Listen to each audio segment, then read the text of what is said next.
Assalamu alaikum, brothers and sisters in Islam and brothers and sisters in humanity. Behind my back you can see a masjid, a mosque in Pakistan. And then there was a mosque in Christchurch, New Zealand, where the sad incident happened. A terrorist, a fanatic, an extremist killed more than 50 Muslims, humans. They were humans first, not Muslims. He killed all of them and he injured more than 25 Muslims, humans. So I'm not going to talk about why he did that and how he carried out that terror carnage. So I'm really, I just can't figure out my words, I'm so sad and angry, and at the same time I'm trying to be patient, because this is what my religion taught me, that no matter what happens, just take help from your God, take help from your Allah with prayer and patience.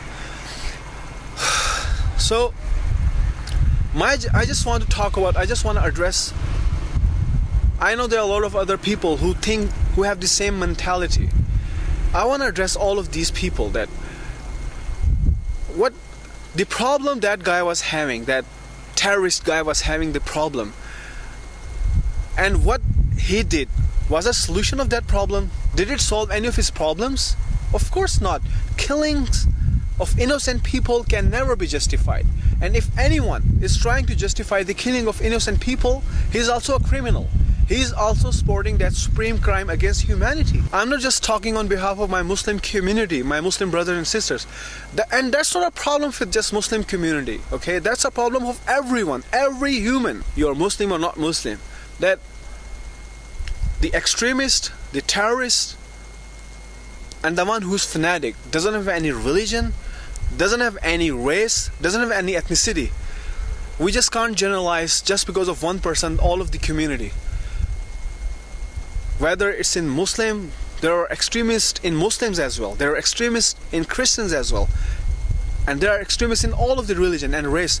Just because of one person, we cannot generalize all of the community. And I really appreciate the concern and prayers and thoughts of non-Muslim community who visited that mosque and placed flowers and offered their prayers there.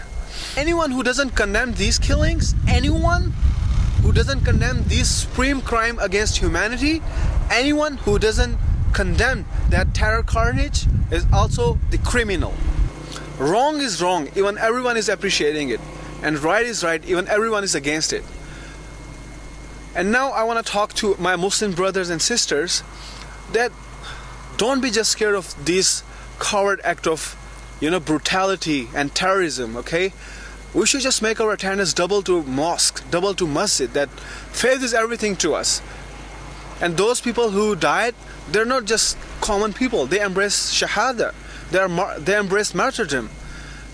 And the standard of martyrdom in Islam, Allah says in Quran that they still stay alive even in their graves, and I provide them sustenance. But you don't have any knowledge regarding that.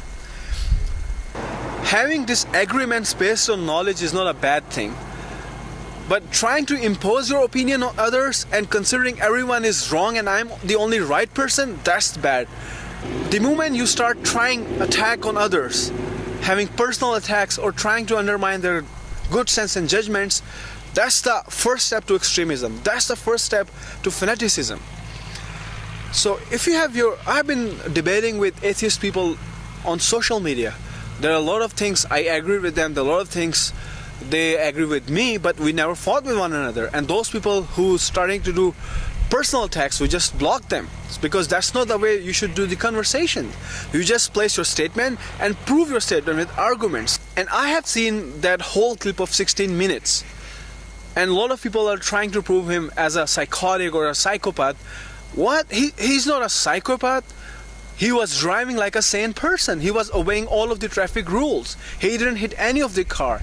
He came with a mission to kill the Muslims because he had a hatred and enmity in his heart against Muslims. So if anyone who's watching that video have somehow hatred or enmity against any of the community, not just Muslim, because that's not just a Muslim problem. So if you have a hatred or enmity against any of the community and it's triggering you to do steps like this, kindly talk to someone. Take, the UK government has issued a guideline to tackle Islamophobia. So you need to talk to someone. Killing someone is not a solution, and that can never be justified, and that's not going to solve any of the problem. So that person was there with a mission. That person had guns which he legally bought. So the countries like these, where people like that exist, should seriously consider the gun ban.